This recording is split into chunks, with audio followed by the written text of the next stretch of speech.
Amid rows of homes reduced to piles of ash by the Palisades fire, stands a house that held out against the flames and smoke that scorched northwest Los Angeles last week. It belongs to avid environmentalist Dr. Karina Maher and her husband Michael Kovac, an architect who designed the building with an emphasis on sustainability and wildfire resilience. Kovac and Maher fled their home when the fire started last week and watched remotely as their security cameras captured the fire drawing near. Here's the house, the house in a happier time, the day before. And then the first time we see fire, big fire in the background is just 3 hours later. Eventually, the power went out, leaving the fate of their home in the dark. After the fire had passed through the area, photos of the destruction began to appear online. In the background of a photo of their neighbor's destroyed home, the couple saw their home standing intact. The sight brought mixed feelings for Maher.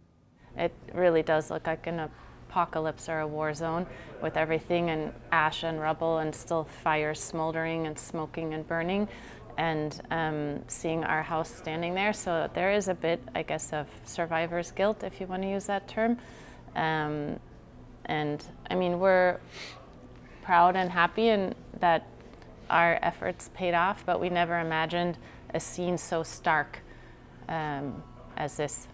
Some of the features that the pair believe helped save their home include fire-resistant cladding, a planted roof, and sprinkler nozzles that disperse fire retardant on demand.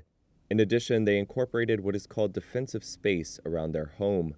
That minimizes the risk of flames jumping from one structure to the next. Designing the house so close to nature and knowing the history of Southern California, we were acutely aware that at some point in the house's life there would be a serious fire, nearby at the very least. And so we designed the house to be both fire resilient and sustainable. And happily, those two systems are often one and the same.